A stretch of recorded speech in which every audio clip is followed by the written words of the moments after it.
Some of the videos that I've produced have been talking about Notebook LM, which to me is one of the best tools that you can use that's completely free. It's under Google, so you guys are familiar with it. What Lara is describing here that she's doing in her private GPT is something that you can also do with a program called Notebook LM. You have to still use your creativity and what you know. So if you know that there's 3 or 5 sources that have been vetted and tested over the years and you've learned from them before even AI, tell it to pull from those sources. A lot of times in a business when you're starting out, a lot of people are already connected to you and you don't even have to build that relationship, right? Yeah. So you move right past that, and then is the uncertainty about you? No, because you have that relationship, right? But it might be about your product. When you admit a weakness at the beginning, that's really powerful. And I feel like that's your personality. Like, you are completely honest and you don't want to mislead or be unethical, which is a big thing with persuasion, right? We want to do ethical persuasion. So if you really believe that what you're selling is something beneficial to the other party, it's going to be way easier. And then that adds on authenticity, right? People can read that about you. Yeah. They can see in your eyes and in your mannerisms and in your vocal inflections that you are passionate about what you're doing. That adds into the element of liking, so it builds that relationship. One of the core things is liking, which, seems pretty obvious.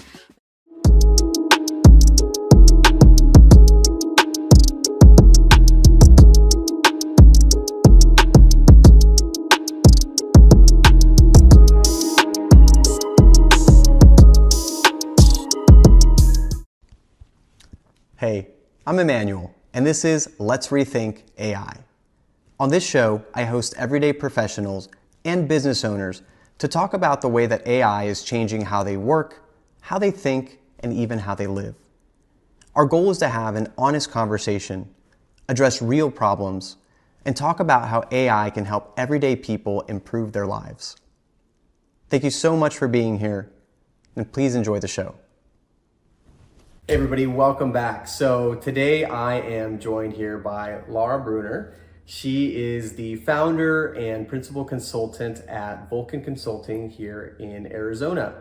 And I'm really excited to talk to her about how she's using AI in her business, what she thinks of the future with AI, and essentially, how business is changing for her clients.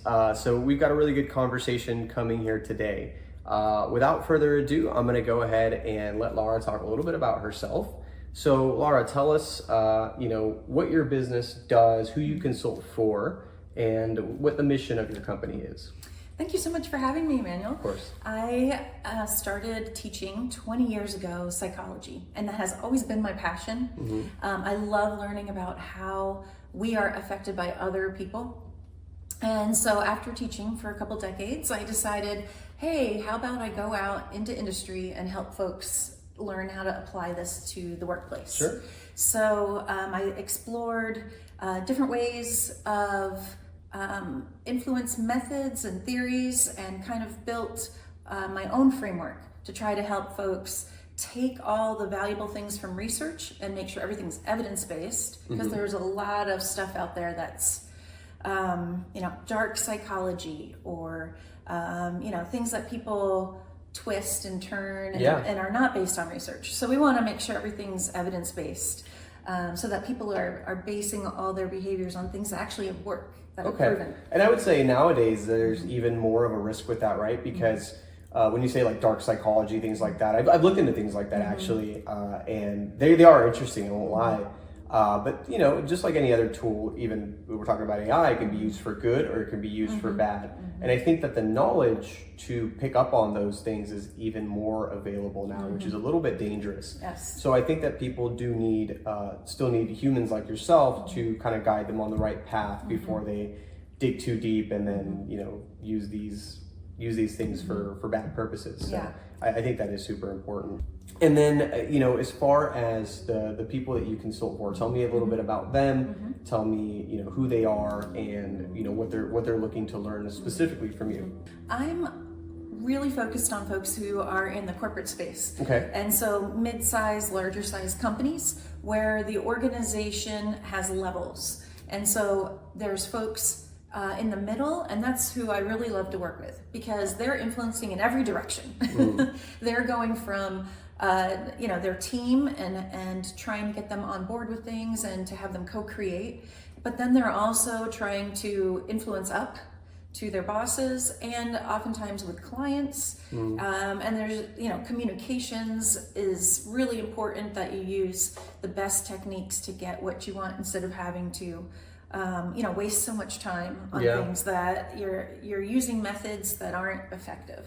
And so, I love to work with those folks in the middle who are rising up through the organization. Okay. Maybe they need just a little extra level up to keep going up the chain. Yeah, I think that's a good target. I think those people can really benefit from it. It's similar to sales in a way. They say that, even if you don't like sales, like me, I hate sales, but you are always selling, right? So in a way, you're also always persuading. I think it kind of goes hand in hand, right? If you want to make a sale, you have to persuade. And this is not just talking about like monetary or, making a sale of a product. This is selling yourself on, trust me, for example, is a way to sell yourself. Trust me to do this project, trust me to, do this thing for you, whatever that may be. And I think that you do need to study maybe the art of persuasion to get better at that. And it's, I think, never been as important as now, as we do move into this digital age where people are sending all these like AI generated emails. I do it myself sometimes, right? It's convenient, but I just don't think it's as persuasive as if you are the one doing it. Now, on the flip side, you can teach an AI to speak like you, right? Absolutely. We can get deeper into that, and that's still saves you a ton of time. With AI, you get what you put in, right? So if you're putting in this really good persuasive tone, and then it learns from how you talk, well, then it can emulate you. But before that, it's just kind of sloppy. People call AI slop. And I think too, there's structure you can add to your AI, right? So if you look at some of the really practical tips and techniques that you have from the research, you can say, always start with A, and then make sure that, you use these kinds of words, or, and there's structure that you can add that the research supports. Okay.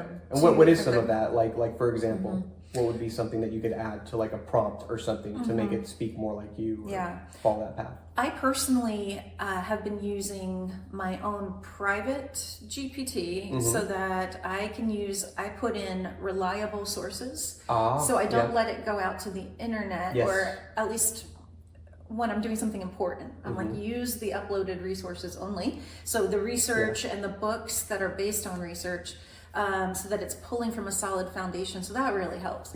I think another thing is that when I was creating my brand voice, I did a whole interview with lots of in-depth questions on Zoom, and had a colleague do the interview with me, took the transcript, and then fed that into the AI so it knows all these details about my ideal client, about my personality, my brand's personality. If you're familiar with Story Brand 2.0 book, if you're familiar with that, using some of those ideas and getting that whole story, and then the AI has your story, and it makes it so much more valuable for when you're creating content, right? Because it's your voice, it's your target audience, it's it's you basically, right? It's like you duplicated as much as that's so cool. And I want to like really highlight on this point, because some of the videos that I've produced have been talking about Notebook LM, which to me is one of the best tools that you can use. That's completely free. It's under Google, so you guys are familiar with it. What Lara is describing here that she's doing in her private GPT is something that you can also do with a program called Notebook LM. And I don't know if I've talked to you about it. It's something that I think everybody has a use for, because it's doing exactly what she's saying. So you are inputting the resources, the information, the sources that you want it to pull from specifically. So yes, it does not go out into the internet and pull from everywhere. There are search queries that benefit from that, of course, right? If you're doing macro research, but when you're doing something like she just described, this is the way to do it. This is the way that you get the best information. And this is where your human mind still comes in, which I emphasize a lot on this show, is like, you have to still use your creativity and what you know. So if you know that there's 3 or 5 sources that have been vetted and tested over the years and you've learned from them before even AI, tell it to pull from those sources. That's how you're gonna get really good stuff. So definitely, copy what she's doing if you're doing this kind of work or any kind of work that requires you to make sure that the information is only from specific sources. You can do it in GPT, but I would also recommend doing it in Notebook LM because that's what that tool specializes in. And the output of that tool is amazing. You can get reports, you can get like a fake podcast, like an AI generated podcast. It's really cool. That's awesome. Yeah. You have mentioned that to me and I need to dig in. Yeah. It's really good and it's so easy to get into because I'm actually surprised it's free. It's one of those that I kind of would expected them to charge for it because with most of the upgraded subscriptions for ChatGPT, Gemini, Claude, there's a free tier, which is still really serviceable, to be completely honest with you guys. I'm not telling you to pay for anything that you don't need, but I think a really good sweet spot for you and for anyone watching this, if you want to get into a little bit deeper work, is choosing one. You don't need a subscription to all of them, of course, unless you want to, but most of them offer like a $20 plan. That seems to be about the average. So Claude, Gemini, and ChatGPT are my favorite 3. I actually have the mid-tier subscription, all of them, but that's because this is what I do, right? I mean, I like to get different answers from each one sometimes or peek around. But if you're just starting out with AI or just using it for your business, I mean, just, pick the one that works for you. They do all kind of have a little bit of a specialty. Yes, the big 3 that I mentioned, right? They are quite general, but even though they are general, they have a small specialty. Like people argue that Claude is better at writing tasks, and that could be true. They're always updating and they're always chasing each other. So here's been my experience just the last few weeks. So I, with the Anthropic ethical issues, I wanted to shift over to Claude. A lot of people are. Yeah. And unfortunately, after I paid, I went in and I discovered, even though it has a large bank of space for your uploads, each individual one must be much smaller than what GPT allows. So if you're using a book, especially evidence-based with tons of resources at the end, it's going to be heavy. It's a large file, and I could not upload the resource unless I broke it into like 10 parts. Oh, that's annoying. So I was like, okay, so that's a little bit of a challenge. I'm sure Claude's going to fix that at some point soon. I'm sure they are. I have a piece of advice that maybe you can try. So most LLMs, the file that they read the best, to my knowledge, at this time, is a markdown file. That's a file that I wasn't really familiar with until I started playing with AI a few years ago, but it's called .md. That's how you recognize it. So it's a markdown file. And to my understanding, the markdown file is a very easy to read format for AI, and it's a lot less dense. So I don't know if you can find a tool, I'm sure there's one out there, where you can maybe convert, I don't know what format the file is for your files, but if you can convert that into a .md, maybe it will accept it. Yeah. It will cut out and make it less heavy. Yeah, that's interesting to check that out. Yeah. I've been using vFlat, and then it goes PDF to OCR, so it can read all the inside the PDF. So I will explore that. Yeah, check that one out. And then just, the last thing kind of in this kind of section that we're talking about, tell me, you kind of went over a little bit, you just mentioned how you use AI in your work. Is there any other areas in your work, in your day-to-day, that you are using it to tell us and tell the viewers how you're using it just in your everyday? Sure, yeah, absolutely.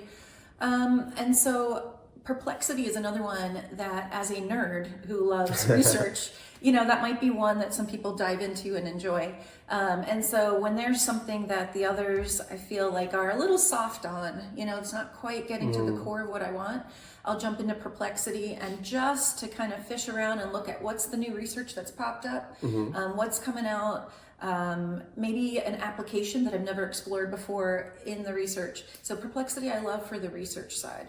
And just kind of like digging, on the day where I've heard Perplexity is pretty good for that. Yeah. So, and then I would say, I do use the free Claude for sometimes coming up with new ways to say things, trying to put it in the voice of someone else with a pretty specific longer prompt, right? I see. Of, okay, I'm going to meet with this individual and they're in this industry, they're at this level, and even sometimes, what is their specific title might be relevant, and kind of going deeper and getting a little more voice. So would you say it's good for like building a persona? I mean, that's a big marketing term, right? That we always hear is you got to build your persona, who you're selling to, and have your product speak to them. Yes. So was it Claude for that? Yeah. Claude. And so when I did my brand voice, it was in GPT, and that's more for me and my ideal client. And then sometimes I'm tweaking it because,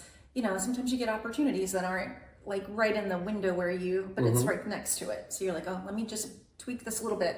Good. Yeah. Yeah, that's an excellent example. And I'm glad you went over that, because something that I don't think I mentioned enough is to jump around and use different models. Like, they all are really good, to be honest, but they produce slightly different results, and even actually markedly different results sometimes, depending on what the task is. So, something I'll probably be doing in the near future is putting together maybe a cheat sheet, some kind of reference sheet. There's a lot of them already out there. A lot of people have taken the time to do that. But I can put together one to kind of, tell you guys, hey, for this kind of task, I'd recommend this one. And they're all, again, most of them have free options. So it's not like you have to pay to try. Right. Once you really like one, you find yourself using maybe Perplexity, which is not one that I use a lot, but maybe if I gave it a chance on the free tier, I'd find, wow, like this is really helpful. Okay, I'll subscribe to this one. Maybe I'll cancel my Gemini subscription or something. Yeah. It really depends on what you do every day. I've been playing around with Gamma as well, because I do presentations for folks. And honestly, I'm a little anal about my presentations. I'm like, oh, I got to move that over half a millimeter because it's just not right. And so I was kind of reluctant to let Gamma take the wheel, So I'm dipping my toes into Gamma and seeing if I'm okay with it doing that. So yeah, I'm kind of having fun with Gamma and, love and it. modifying my PowerPoints. So. It's one of my favorite tools, actually. I paid for that one too. God, these guys all got my money and they all got my credit card. But Gamma is so good. I mean, I am also very my background's in graphic design, like when I was younger. So I'm very picky about my details, my colors, my shapes, all of that.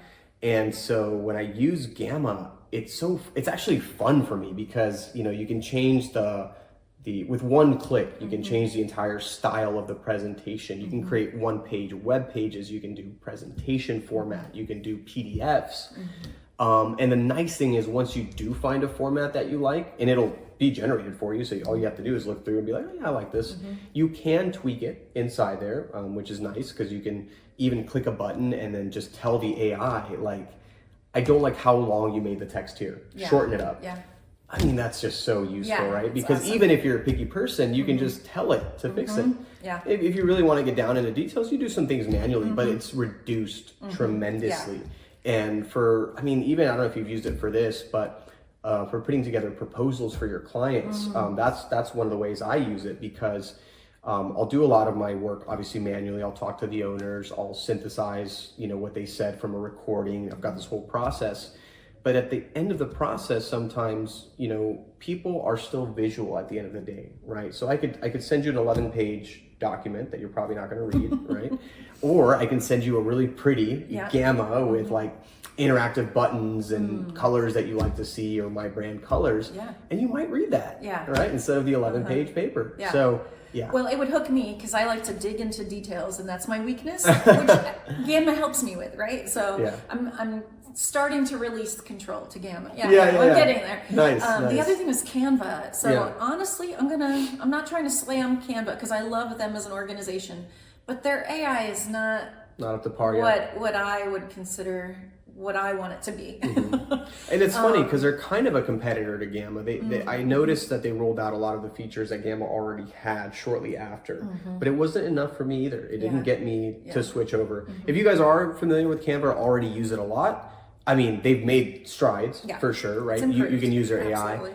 There's very niche things that I use Canva for as well, like for generating logos or things like that. They're still pretty good because they've got a good library of previous pre-AI stuff Yeah. that now the AI just kind of improves upon. So that was always my go-to, the business card, the PDF, if I'm doing something for a nonprofit and making a little flyer for, you know, an event they're doing or whatever. It was, I really do enjoy Canva again, but yeah, this is why I feel like Gamma's kind of, you need it together. Yeah, it's really good. So, okay, so this is the part where I learn a little bit more about what it is that you teach, and maybe I can even apply it in my own business, and hopefully this teaches the audience as well a little bit about what you do. So when it relates to business, right? What you do is you coach people, you teach people on the art of persuasion, essentially. So how does it apply in business? Give me an idea of how I can apply it in my business, for example. Sure. Or anyone's. If it's okay, if I could give like 3 main framework pieces, and then we can see which one you need the most and make it specific for you. So the research kind of falls into 3 different areas. One is building relationship, and then there are different techniques under that. And then there is reducing uncertainty. So when someone isn't sure, what do you do? They may have a relationship with you, but they're still uncertain. And then lastly, motivating action. So they're no longer uncertain, they are clear on you, and you know, they trust you and they have a relationship with you, but they're still not acting. So which one of those 3 areas do you think you encounter the most or have the most challenge? Probably the third, to be honest, because I build a lot of relationships with many people, even though I'm quite introverted. I do end up building a lot of networking relationships.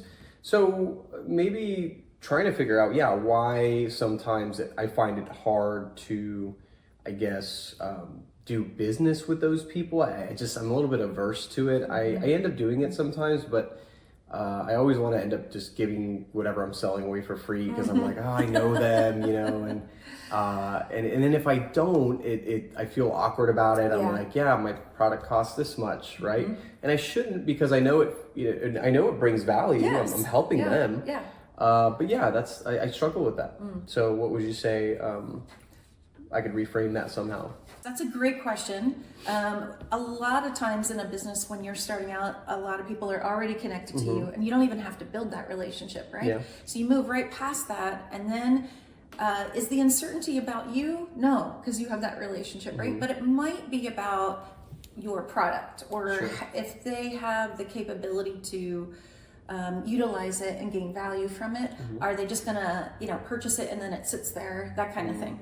And so the way to address when someone has uncertainty about the product is you can add authority to the product, not just to you. So a lot of times when we look at persuasion, people bring up authority like, I have this certificate, or I'm endorsed by this person, right? And social proof is the other one. So authority and social proof.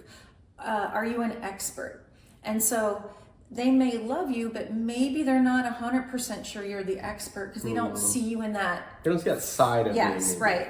Yeah. They see you in other contexts, and so when they see you, they think friend, and they're not thinking expert in AI, right?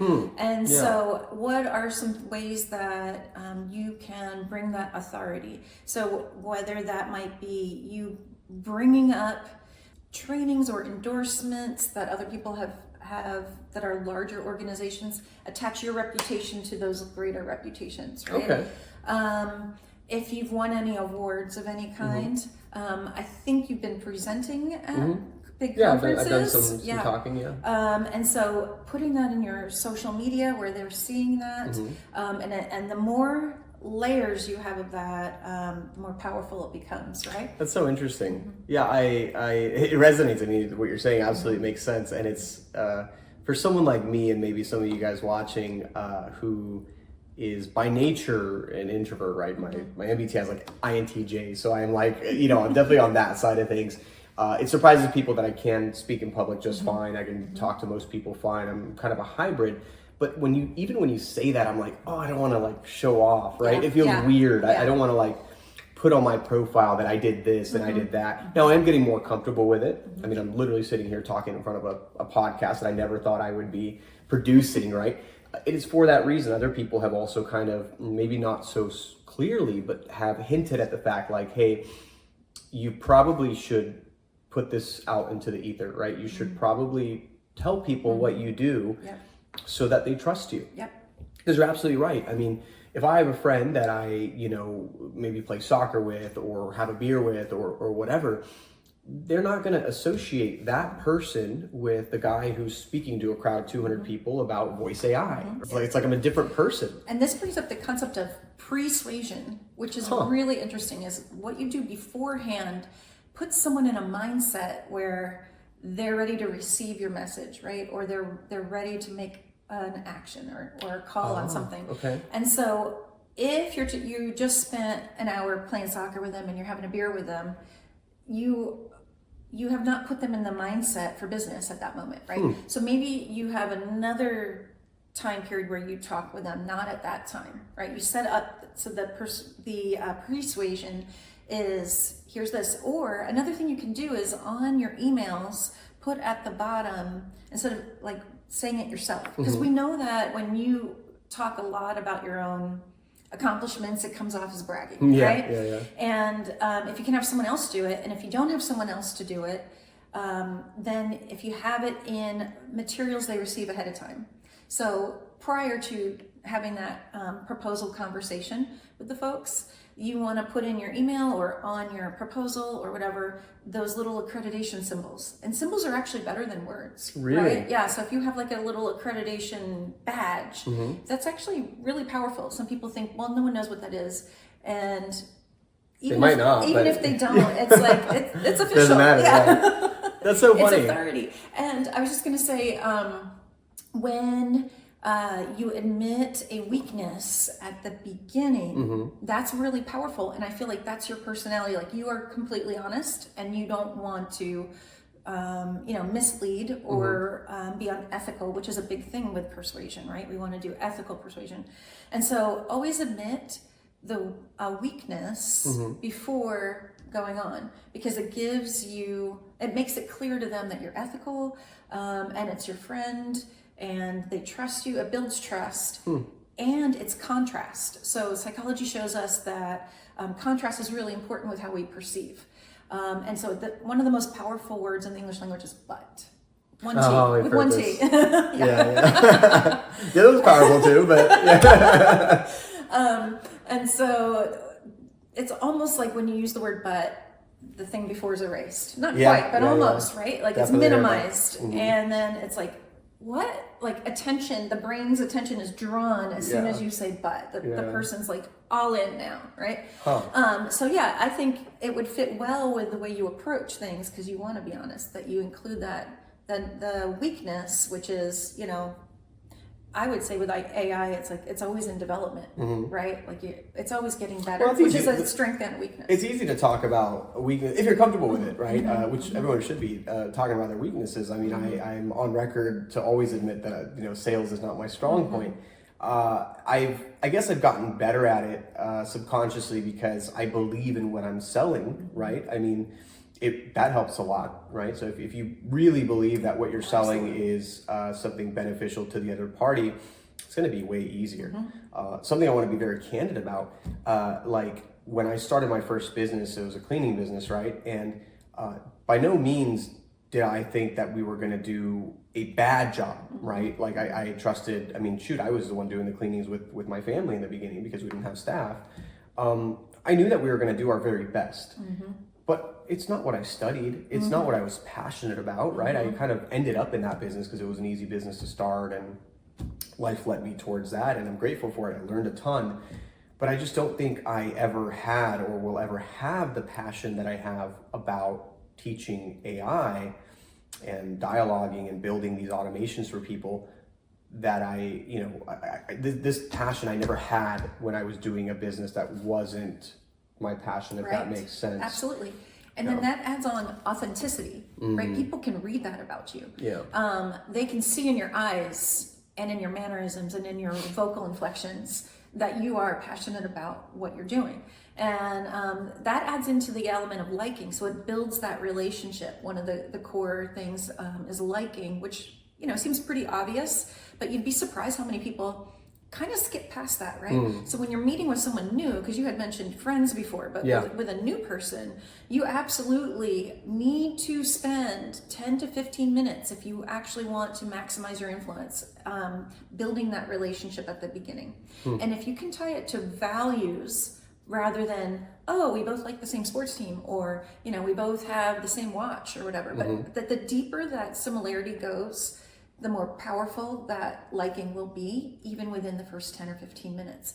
And then the next time you meet with that person, it's really helpful to spend 3-4 minutes kind of pulling that back up again, because now you're putting them in that persuasion mindset. That we are the same. And so there's the idea of unity and there's the idea of liking, and they kind of overlap. And so, you know, we have this unified connection. And I like you, right? Like, you're someone that I want to do business with and I just want to hang out with, right? And those are super powerful. Yeah, guys, I think this is a great time to bring this up. Something I may bring up in the future again, but I talk a lot about the jobs that will be eliminated by AI in a neutral, as much of a neutral tone as I can, because even though I'm in this world, nobody wants to see 40 to 60% of the population lose their jobs, which is what's predicted in the next 1 to 2 years. I know most people don't want to hear that, or maybe haven't heard that, but you should know.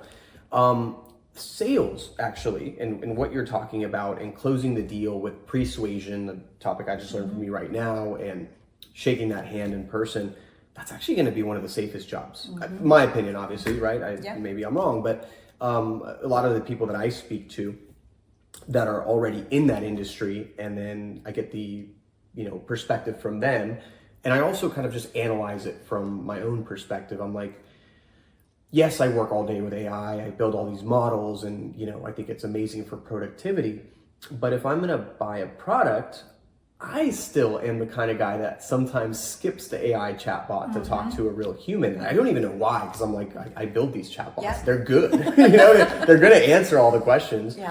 But something in me is just like, I want to speak to a human now. And so this is definitely, I think, at least an art that is still going to be valuable for years to come. And I will always be very honest about that. I mean, if I'm sitting across the table from someone who's teaching about something that I know can just basically be automated by AI, I'll have that conversation with them, and I'll say, you know, what are your, you know, thoughts on, you know, can AI do this better than you, or something like that. I mean, that's the point of one of the big things that I like to go over in this podcast is having an honest conversation about AI. But it is my opinion that what you are teaching here is not something that is easily replicable by AI. I do think that there's maybe some things that you can leverage AI for to improve on these skills. Like maybe you can build a persona in ChatGPT to practice with, right? Let's practice closing the sale, because now you can use voice too. And it'll talk back to you in a voice. So that's awesome. if that breaks down the barrier for you, right? You're nervous about closing a deal with someone or using persuasion on them. You could tell ChatGPT, hey, I need you to act like a really hard to convince customer, or I need you to act like a friendly customer that I already know.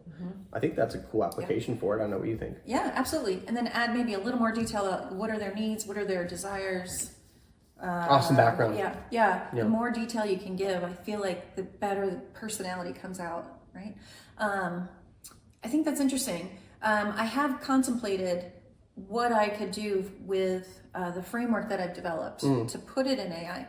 And every time I go to think about that, I'm like, but this, but that. It would have to be very complex to try. And then there's still this element of, when have you gone too far? Right? Like, you could go down a list and be like, I'm going to use every technique known to man to persuade this person. And that person's going to be like, you know, like, sus. You're trying too hard. You never, there's a balance. It's delicate. And you could tell AI only use a couple, right? But that's still not the same thing as you being able to read, like, which ones and then what combination that a person's going to receive it best in that circumstance, right? So it is tricky. I think AI has a long way to go before it could do what the most amazing machine in the universe, our brains, right, do, to read those subtle cues and predict ahead of time. That's one of those things it's not there yet on, right? And I do think it'll get there, kind of sadly, because nobody wants to think that our brains are basically going to be power crept, right? Like that our brains are no longer going to be the smartest things on Earth. Sadly, guys, it's looking that way. But for now, it's not there yet. I mean, subtle nuances and things like that, AI can't pick up on them yet, at least not to the level that we do. It can act like it.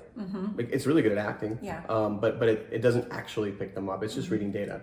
So I think, I mean, it's looking at patterns that happened in response and mimicking what tends to happen based on prior knowledge, which is strong, but it's not your brain now, right? It's a million brains before, which is pretty accurate, but it's not your brain now.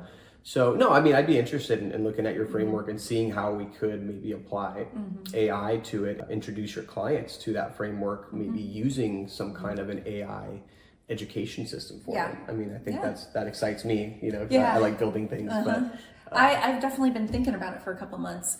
The other thing is, like, I know it sounds like a barrier, but I would want to make sure I have trained that person in the concepts before they use the AI, because there are a lot of ways it can go south and backfire, and there's ways that it can be unethical.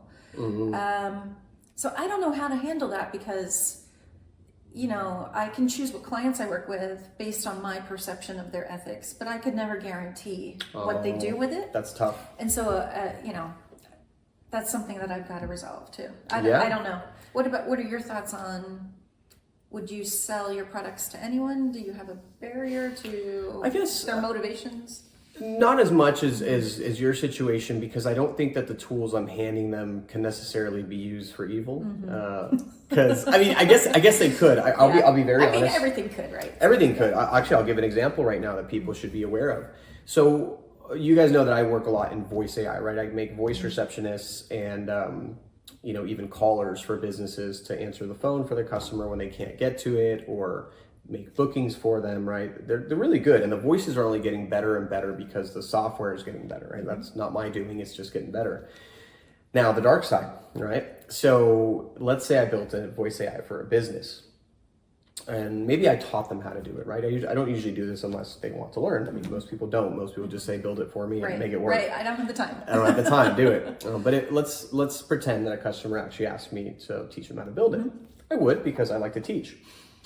But they could essentially make a voice AI, clone a voice, which is so easy to do nowadays, and call their family member asking for money. This is, by the way, I'm mentioning this because this is a real thing happening right now. I don't have enough money to be extorted, so it hasn't happened to me yet.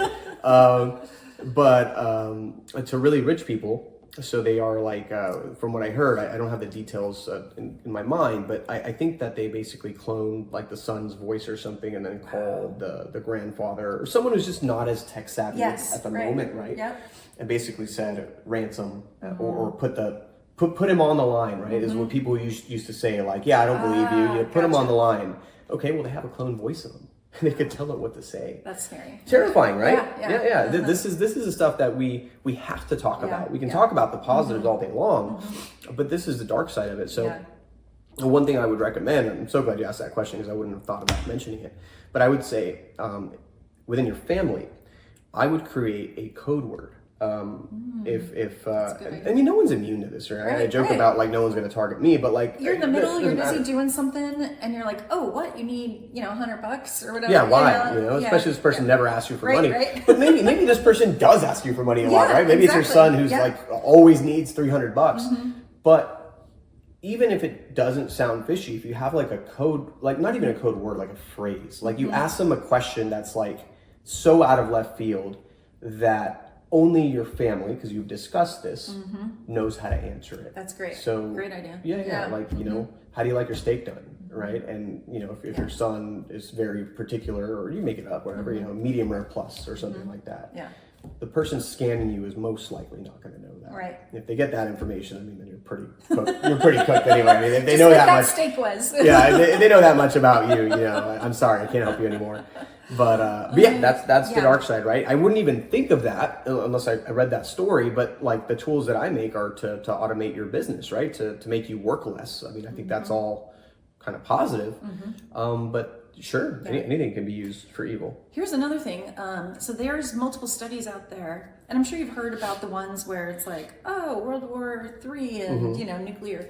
But even in smaller ways, AI can be manipulated and is susceptible to these persuasive tactics. The universal principles of persuasion work on AI because AI is built on how humans think, basically. So they have done, you know, repeated mild directioning, jailbreaking, whatever you want to call it, where they've gotten the AI to break its own ethical rules. Because, and often ways they do it would be to compliment it and say how, oh, well, Claude did this. You know? Yeah. I didn't see that. I've never seen that. So they're using like social proof against the AI to get it to, you know, call someone something negative, that they're stupid or, you know, whatever, which it breaks its rules. So, you know, obviously the studies that are done, they're not like dramatic, but they want to test the limits, and they're like, it's really interesting that some of these techniques work on AI. I can't even believe that. And it's funny because I have seen, I mean, being in the scene, I see a ton of stuff about jailbreaking the models, right? There's a guy I follow on X. God, I like Twitter so much better as a name. I'm just going to keep calling it Twitter.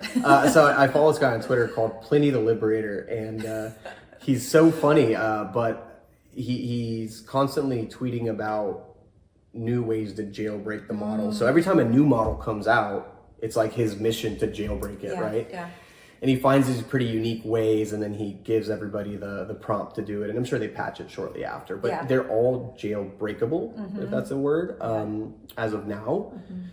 I don't know when we'll get to a point when they're not, but it's so interesting to me that there's so many ways to do it, right? Because the way that I heard about before people were doing it was just like, you know, people were asking it to teach you how to make drugs or make a bomb or something, right? And I think one of the funniest ones I heard was like someone, it would say no, obviously, because it's against the guidelines.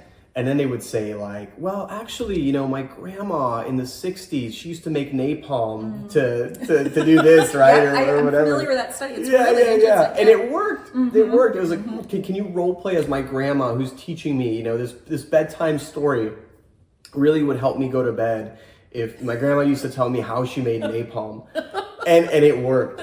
It worked. I might be butchering it a little bit, but I think that was the premise of the story.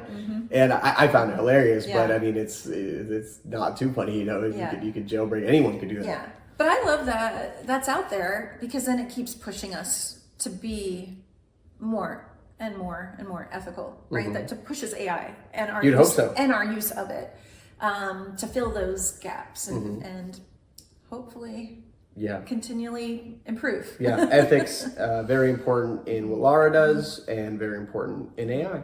As we have seen. So, all right. So now that we've talked a lot about, you know, persuasion and AI kind of joining forces, I'm going to throw some, you know, rapid fire questions at you, because a lot of the people who may be watching this, maybe they're not business owners, right? They are professionals at their job and looking to improve their output, because especially now with what's going on with the layoffs and everything, you do want to be the best at your position and try to improve your output as much as you can.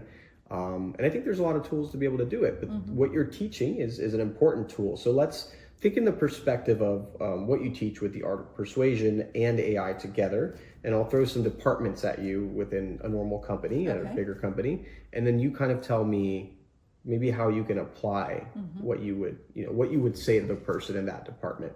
Okay, you ready? Okay, all right, I'll try. Okay, so all right, let's start with marketing. Okay. What would you tell someone in marketing? So a lot of these overlap, and a lot of marketing people actually are pretty good at these influence triggers. They've already explored these in their training. Okay. But I guess I would say one thing that a lot of marketers don't always consider is contrast. So this is an overarching concept across all the influence principles, but you should be asking yourself, compared to what? Rather than just out in the middle of nowhere, here's our product.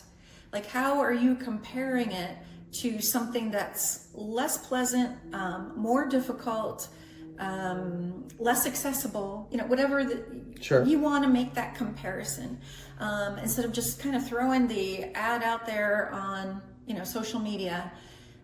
Preface it in some way if you can, give the before or the competition, but not your literal competition, but like the figurative competition, so that your AI products are making life more efficient and simpler for people, right? They're doing work, you've got these workflows and these amazing things that you're doing. So the difficult stuff. Okay. What's the difficult stuff? Start with that. And then show. And that's for the marketing. Okay. That was more than 2 sentences. I'm sorry. No. I mean, I'll make it more succinct next time. No. It's okay. This is rapid fire, but this is, I mean, I'm the one just asking you a quick question. I like that you get into the details because this is what people need to learn from. Okay. So I was going to say sales next. Okay. Is that? Yeah. I'm sure there's overlap, but Yeah. what would you say? I would say with sales, if you can do unity. So unity is where you feel like you have those values and those connections. But one technique to use for unity that some people miss out on is co-creation. Okay. So is there a way, instead of just dumping a proposal out to someone, changing the name on the top, and here it is, when you do your discovery call, really dig into what are their frustrations, what are their problems, what are their goals, and bring that to top of mind when you share the proposal, that, yeah, we agree that this is a frustration. And, how can you phrase your proposal in your sales that they've contributed to it? How is it that that person's words are now in your proposal? They use this phrasing, put it in the proposal, right? They have this value, put it in the proposal. Yeah, it speaks to them a little more directly, right? Everybody wants to be, it's this human desire to be recognized or acknowledged. That seems like what you're saying, right? Make them feel acknowledged. Absolutely. Excellent. Okay, got a couple more. How about leadership? So talk about like middle managers. I guess we could include like CEOs in there. I think they've got their own category maybe, right? Because they've got a lot of people to persuade, right? Yeah. That Yeah. the product is good and keep Yeah. working. And change management, right? Yeah. Like when things are changing rapidly more than ever before. So let's say you're trying to get people to use AI. I have a friend who's at a very large company, technology, social media company. And they're basically evaluating them now on how much they use AI. Like that's a big chunk of their evaluation. And so how do you get the old school people like myself to jump on board, right? So we want people to be consistent with what they've already committed to in the past. So if they're taking on something new, you tie that into the values that they've already shared, the commitments they've already made to the organization. Okay. So if they're like, oh, I'm a hard worker, and that's part of their identity, then you say, I know that you're a hard worker and that this is going to make your life better and you're going to produce more with this AI. Sure. You share how they made a commitment at some point in the past and they're going to stick to it. Because once someone makes a commitment or shares a value, they almost never go back on that. And so that's called consistency. It's not the consistency of the HR person, it's Right. of the employee. Interesting. Yeah, I mean, that's super helpful for me. With running a few companies, I do find myself thinking, how can I persuade this person to give the output that we need them to output in an ethical way, of course, because something I've learned many years in doing business is not everybody is motivated by the same thing, right? Everybody just assumes if I give this person a raise, they're going to do a better job. Not really the case sometimes. It is a big one. Everybody needs money to live, to eat, feed their family. But a lot of times it's something like, is this a single mom who needs to pick up their child at 3 p.m.? Would it go a long way if I let them clock out of work early on Thursdays and Fridays or something so they don't have to pay a babysitter or something like that, right? Because at the end of the day, sure, that's going to cost me as a company maybe money, but like, wouldn't I just be motivating them with saying, I'll give you a raise anyway? But this is more helpful to them. Right. It adjusts to them. And you're using reciprocity norm, which is the idea that I do something first for you without you asking for it. Ideally, that you do this, it's not a reward. And it's not something like, I'm giving you a water bottle with the logo on it, because that's clearly advertising. That's not reciprocity, God, right? yeah. It's not a gift. We see that a lot. Yeah. So instead, it's like, ask with co-creation, what is it that if you had the perfect job if this job was perfect for you, what would be different about it? Mm-hmm. And then find the thing that could make the biggest difference for them, the least harm to the business, right? Or maybe even improve the business. And then, make that a gift, basically, right? Like you're sitting down and they didn't ask for it. You're asking them, and that is so much more powerful than if they ask you first. Interesting. So lead with it. Yeah. Yeah. Yeah. I guess, this applies in many ways, I think even outside of business, but in business specifically, like if you are the owner of the business or in some kind of leadership position, which is how I started the question to you, right? How would you apply this to leadership? Be proactive, something that I don't remind myself to do enough. Thank you for bringing that up. I think that's a great point. So yeah, that's awesome. We can use this kind of skill set, even improved with AI if we're using it ethically across multiple departments in a company. So whichever department that you're in, whatever your job entails, take this into mind. Maybe you can use it. So awesome. So the last part of the podcast that I like to get into is I like to ask all my guests some questions about the future because I want people's takes on this. I have my own that, my friends and probably on this podcast that people have already heard my stance on it, and everybody's got a bias. So the important thing for me is to hear, what everybody else thinks. And so I'm going to ask you a few questions kind of about the future and how you feel with how everything's changing. So all right, so thinking about the future, and the future can be, let's give it a time because the future is very a broad term, right? So let's say in the next 2 to 5 years, what is something that you are genuinely excited about that AI could bring about for the world or for you, for your family, whoever it is, that you don't think was possible before the advent of AI, at least where it is now? What is something you're excited about? About the world, I would say if there's a way to take the wisdom from all the cultures around the world, right? From their stories, from their traditions, and somehow find a way to collectively pool that, not just that, here's an idea, but like pull it all together to create better solutions for sustainability or for, minimizing human suffering. Yeah. Whatever the challenge is, I feel like that I'm really excited that maybe in about 5 years, it can go a lot deeper than just the Western viewpoint that tends to be the focus of all the research and all the, broad solutions that are given. I think we're missing some valuable wisdom out there from other cultures that maybe using AI can really give us a better perspective, because we all have our biases from our culture. Sure. And the AI can be set to not have that bias, right? That's so interesting. I think that's an excellent point. Something I tell a lot of my close friends is traveling really opened up my world. I mean, it's cliche, but it opened up my world, right? Because growing up in the United States, we're raised to believe that we are in the best country in the world. In many ways it is. I'm proud to be American, of course.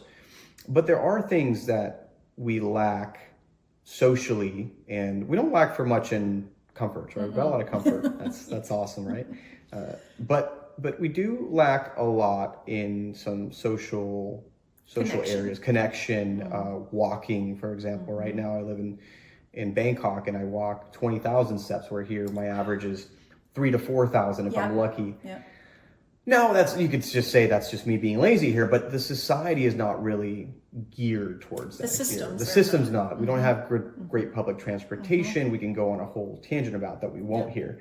But what you're saying is super interesting, because what if we could bring that knowledge and feeling to places that don't have it, right? So what if AI could make us feel what someone in Spain or someone in Thailand or someone in Japan feels like every day when they wake up? I think it's vastly different. I feel vastly different when I wake up every morning in Bangkok than when I do here.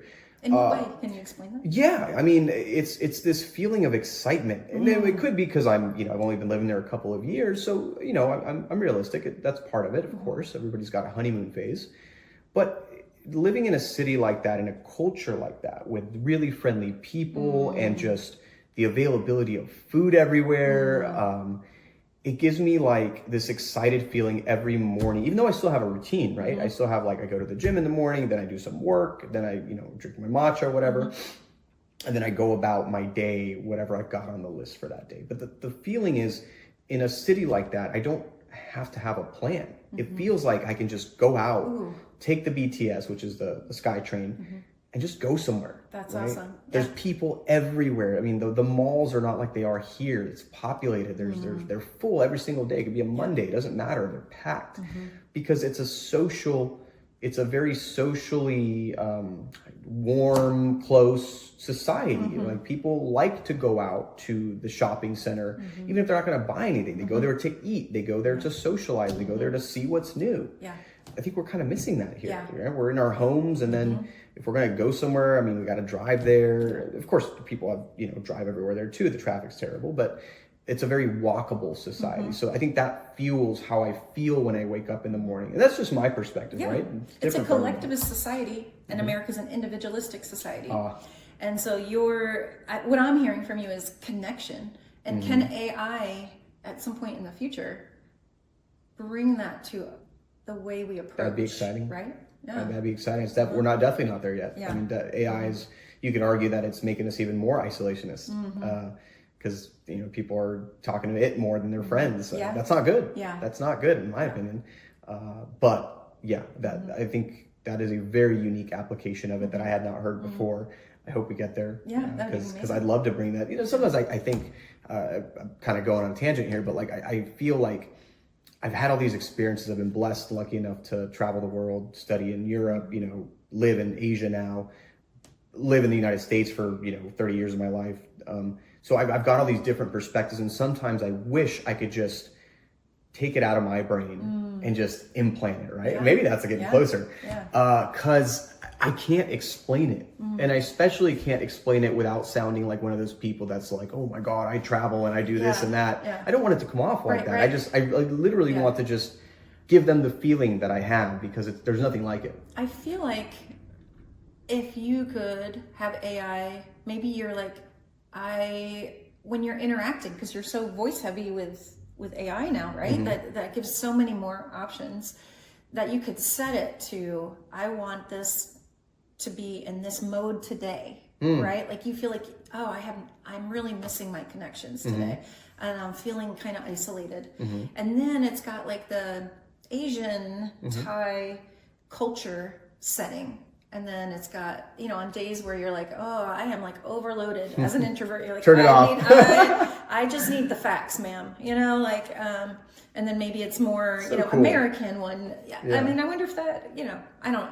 I think it could probably be done, actually. That approach to it could probably be done now. The more techie approaches, right? Like, transplanting like a feeling into someone else's brain, sending it over some kind of wave, which with like Neuralink and all that, I mean, who knows? We might be close. I'm not smart enough to be in that side of things, but what you're saying, I think, is actually quite doable now. I'd be interested to see if someone didn't, do that. Yeah. Culture. Yeah, great idea. Great idea. AI culture. Interesting. All right, let's be negative Nancy's now. So that's something exciting that you think could come about. I'm excited about it too now, so I'm going to be thinking about it. What is something you're concerned about, and more about, like, I guess from a perspective of AI is AI, it's a tool, right? So this could be something that we as humans, as flawed as we are, could use it in the wrong way, or it could just be about, could AI, do something that you're scared of or that you're pessimistic about? As someone who taught psychology for a couple decades, so I worked with young adults, I have seen a huge shift, and this is partially technology in general, but AI in particular. There is a huge shift in how the next generation, in my opinion, thinks and interacts, because of the technology, and as you mentioned earlier, that using AI as a friend, and a resource continually. And so the expectation, I think, as humans is going to become more and more, we need immediate answers. And that worries me a little bit, that we're going to lose, I don't know if the soul is the right word, but this aspect of us that's always wondering and curious and reveling in the wonder, right? Are we going to lose that as that'd humans? be bleak. And not just, creativity, because that focuses on producing. Sure. But I just mean you go for a walk and your mind wanders. And are we never going to have that again? I just wonder, what are we going to lose with that? And does that tie into then some of our abilities and some of our experiences if we lose it? Just a question. So interesting. I think it's more than fair. This is why so many people are pushing now to have a set time in your schedule to disconnect. It is becoming harder than ever. I never disconnect. I'm guilty of that, because not only do I live on a time zone that's completely opposite to ours, so I'm always, if I'm not doing something there, in Asia, I'm responding to messages that came from America where people are just waking up maybe. And so I'm literally glued to my phone all day. I'm not proud of it. Funny enough, I can't really force myself to get off it. Just last week, I tagged along to church with my mom. She still asks me to go sometimes, and I comply, and I go. Yeah. I don't go a lot, on my own. I should go more. I think any religion is good as long as you're getting the good stuff from it, right? And you're doing good with it. It brings you joy. And it brings you joy, and it brings you peace. I think that everybody's free to practice whatever religion they want. For me, my mother goes to a Catholic church. I'm Christian, but I still go to Catholic church with her, and I'm still very respectful of everything, so I put my phone away. I actually make it a mission to not look at it at all during the service, which is only an hour. I mean, come on, it's not that long. But it is when you're not used to it. Correct. Oh my God. I mean, you don't know how many times that was not Your instinct was like, oh. My hand wanted to go in my pocket, right? And I almost pulled it out of my pocket to put it on the, on the seating, face down or something. Then I was afraid it would vibrate or something, and then it would disturb other people. Which could be fixed by just putting it completely on silent mode or whatever. But it's crazy. I mean, I bring up that example because it's a very real example. Yeah. But you know what? My mind shouldn't have been wandering, right? I should be paying attention. I'm sorry. But my mind does wander. That's how my brain is. My brain never stops as a kind of person that I am. So while I was there, yes, I was being respectful and paying attention, but you would not imagine how many productive thoughts I had by not looking at my phone. And trust me, I wanted to pull it out and log this into ChatGPT, because I'm oh, this is a brilliant idea for the next episode, or the next piece of content I need to make, or this automation for this company that I'm working for. Oh my God, I could fix their problem like this. But when you're in a state where you're forced to not have the technology around you, you think more clearly. You're forced to think more clearly, and your brain does what it's supposed to do. I think what it did before. So guys, I mean, whatever way you can achieve that, whether it's meditation, whether it's some kind of religious service, whether it's whatever you're comfortable with, do it. Leave the phone out of it. Force yourself to leave the phone out. And this is not just at bedtime and stuff. That's important too. Leave the phone out of the bedroom and stuff. I can't do it. I tried. I tried. But I work until the moment I'm ready to pass out. But I'm not, I can sleep pretty good, so I'm not concerned about it. But there's people who lose massive amounts of sleep because they're just doom scrolling. And what they've discovered is that that's really about what your brain's doing. It's not the light as much as we thought it was. Yeah, it's not the blue light, is it? Yeah. It's what your energy level is with your brain activity. I just listened to a podcast about that, I think 2 months ago. You're right. It's not the blue light, guys. Sorry. It helps. I wish it was, because it's easier to fix. It's just sure. It's just the blue light that's being evil. It's certainly not my brain going on a million paths right before I'm trying to go to sleep. Sure. So God, I to get back to what you mentioned about, the negative and the, what you're worried about, very fair thing to be worried about. We don't want to lose our, we can use a million different words for it, but we don't want to lose our soul to technology and AI. I think it's what makes us human, of course. And so in whatever you do, make sure that you're still using that thing in your head, right? using your brain. Letting it flow. Letting it flow. Yeah. AI can amplify a lot. I'm a big proponent of that. Obviously, I'm a big fan, but you don't want to lose your creativity and your spark. So now more than ever, it's important that you actively try to do that. Whereas before, maybe it just came naturally, but I think you actively have to work on that now. So maybe settings. What do you think the solution is then? Like forcing yourself not to. I don't know what that solution is, but maybe AI can help with that too. Help you have those moments, remind you, bring it to top of mind. I mean, we already have the apps that tell us how much time we've spent, but maybe you can. We just ignore them. Yeah. I set it on like multiple apps, and it'll be like, you reached your limit for the day. Yeah. Okay, ignore. Can we add persuasion in that? Is Maybe. there a way we can contrast it? Or you've made a commitment, and instead of just saying your time is 10 hours, say you made the commitment to blah blah blah. You're now at. Maybe that sets your brain. Maybe, right? Maybe instead of it just being a pop-up that you just can hit ignore, like it prompts like an audio that you can't shut off. So like it just speaks it to you, right? Like a human. Yeah. Or it could be your audio. That you made the commitment. If you listen to yourself more than other people, right? If you'd rather listen to yourself, why not? Hey, this is a manual from the past. Like, dude, I told you to get off this app. You're not going to sleep well tonight.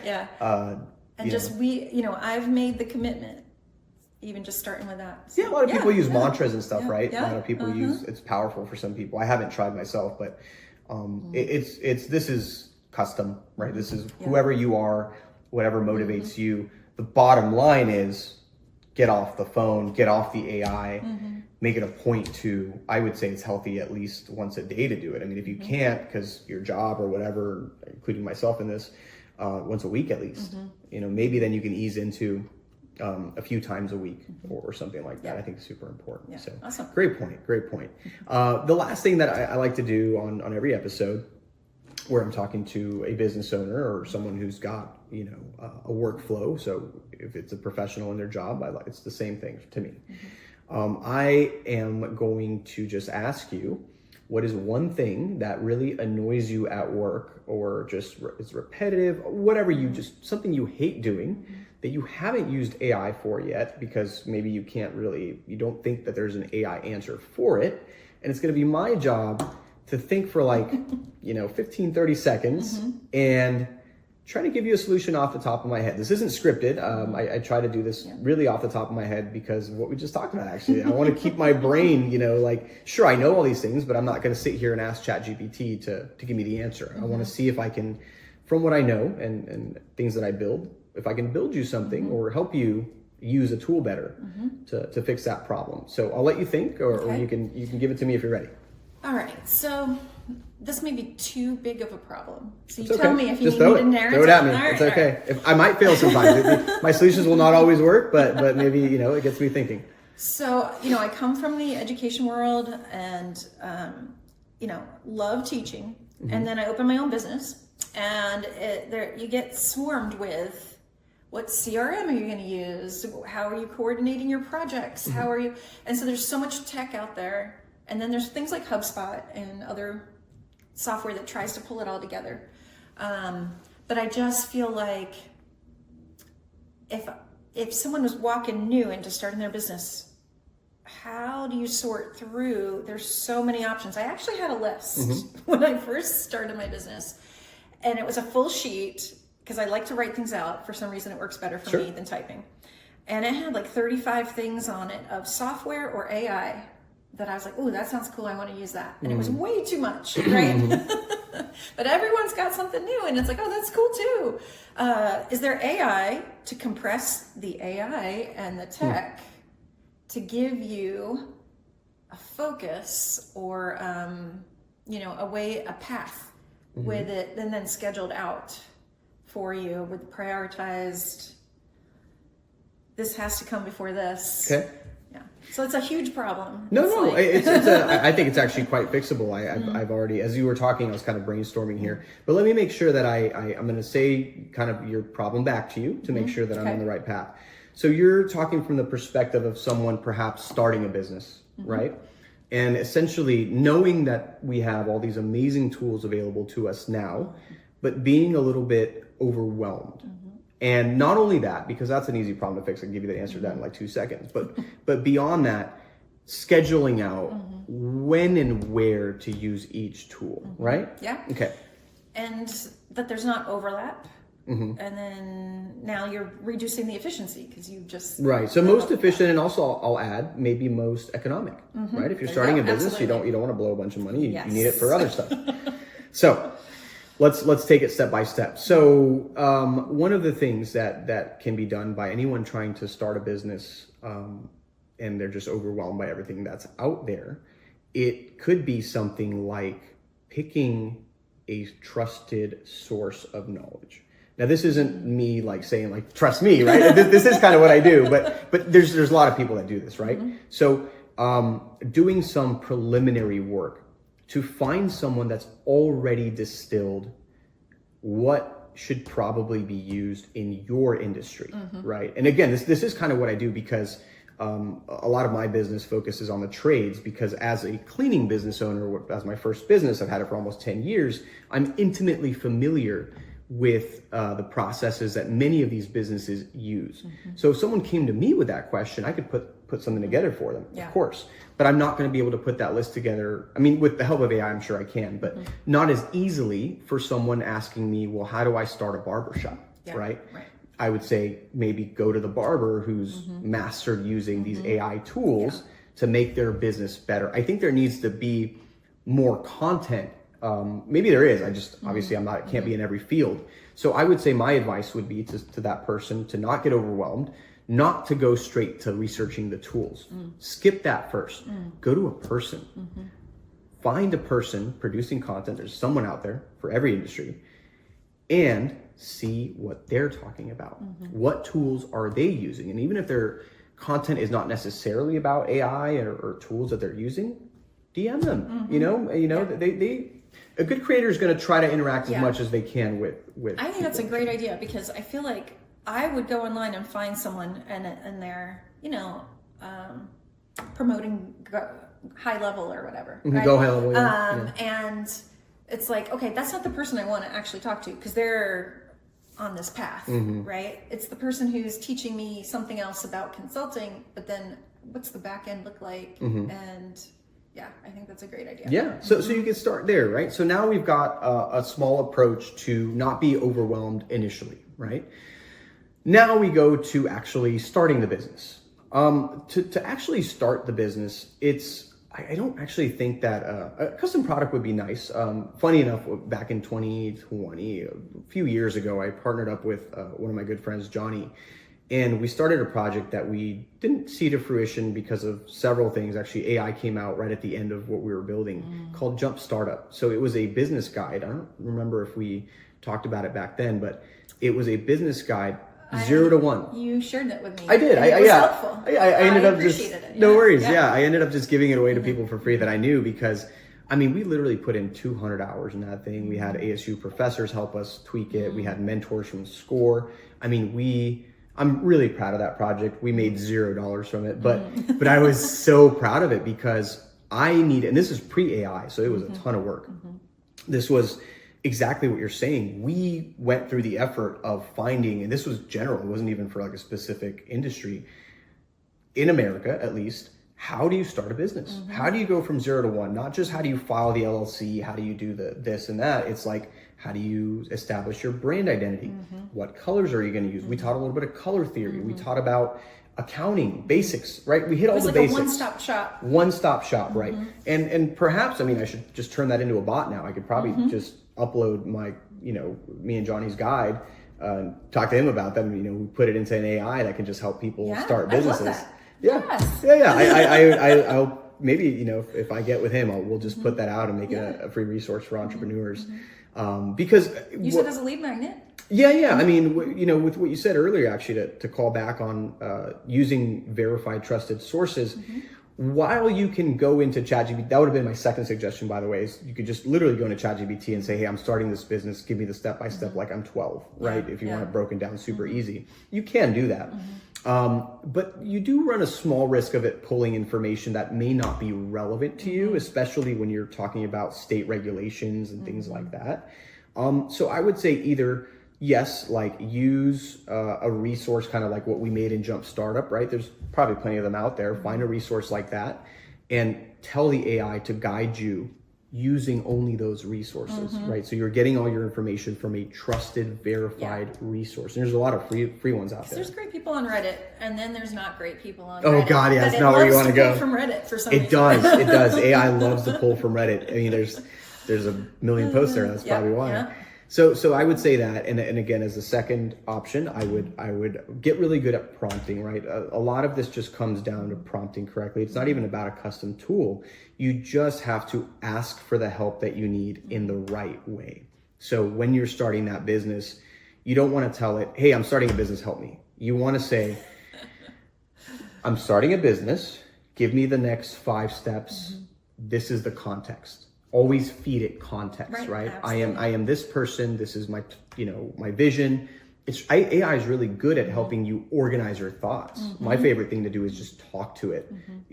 I probably stumble and I blabber, but like it then takes it into something coherent. It distills it. It distills it and it tells you, this is what I think you said. Is that correct? Right? But one of the most powerful things AI does is ask you those follow-up questions. Do not disregard those. Right. Sometimes you can skip them, right? You don't need it. Yeah. But for something like this, okay. So now you've got your maybe person you're looking up to who distilled those resources for you. Now we've got ChatGPT or another LLM sourcing from reliable resources, how to start that business. Now, the final thing you mentioned is put them in order and save me money and save me time. We go back just, I think, in my opinion, just to a normal LLM with context, right? If you've done all this in the same project, it's really important that you use like projects, at least for now. Like a Notion AI? Notion is great. Admittedly, I don't like it for some reason. I should probably learn it, but no, I'm talking about more like projects in ChatGPT. Now you could do like folders on the side. Gotcha. Yep. It's like add project. Yes. Sorry. I think for now, I think Notion's great if you know how to use it. But in ChatGPT, you can use projects, and I think the other ones are catching up and they're doing it too. And so you want to do everything about that business within that project, because the most important thing, the way it's going to save you money and time doing things the most efficient way, is if every time you open up a chat to ask the next question, that LLM has context of what you're doing, right? So it's not going to tell you file your LLC, and then the next time you go on there, it's going to say file your LLC, use Rocket Lawyer, and pay $300, when it could have just taught you to do it, right? Yep. For the record, filing an LLC is like one of the easiest things that you can do that people pay like $300 to $400. That's crazy. I used to help people do it for like half that price just because, I did business consulting. I still do. But I would honestly just tell them, you can pay me to do it, and it's my time, it's valuable, and I'll do it for you. But it takes like 20, 30 minutes. Yep. It's on the state website. It's secure. It asks you pretty simple questions. And now with AI, let's be honest. I mean, maybe I'm shooting myself in the foot. You don't have to pay me to do it, guys. You can like go on the Secretary of State website. If you're confused about a question, you screenshot it and you ask ChatGPT. I'd recommend the higher tiers for this one too, by the way, at least the $20 tier, because I trust it more. I'm not saying it's perfect, so don't get me in trouble. This is not legal advice. This is not financial advice, but this is what I do. Yep. And I just, if I'm confused on something like that, a form that I'm filling out or whatever, I upload it or I copy and paste the question. And most of the time it's going to give me the right answer. Of course, still use your professionals, your accountants, your lawyers, if you're not sure about something. To verify. But it's lowered the bar. Yep. That's awesome. So I hope I answered your question. I know it was kind of long, but for someone, in your position, now you've started your business and you're good to go. I'm kind of past that, but I felt like that was the greatest barrier. Sure. Like the overwhelm of all the options, right? It might be for a lot of people. Hopefully, if you're listening and you are thinking about starting a business, hopefully that helps. And it's not a barrier. There's plenty of other things that you can stress about later in business, right? But they are being alleviated a bit by the technology that we have. So thank you so much for your insight. It's super valuable. I learned a lot myself today, and I plan on applying it to my own business. And is there anything else you wanted to touch on before we go? No, just that, my organization is Vulcan Consulting, and you can visit vulcanconsult.com. Okay. Anytime you want What about some more social information. media? Are you on social media? Yeah, absolutely. LinkedIn and Insta and YouTube. Okay. So we'll put your links in the description. Awesome. So people can find you there. And I know you're based out of Arizona. Now, if there was a client that needed you outside of Arizona, are you able to service them? Absolutely. Okay. Yeah, I love to travel, so let's do it. Awesome. Get Lara out there. Get her to teach you how to persuade Get people me better. where it's cold, right? In the summer. Yeah. Let's get her out of here, out of the 120-degree weather here. So awesome. Well, thank you so much. That's it for today's episode. I hope you guys enjoyed, and we'll see you on the next one. Thanks.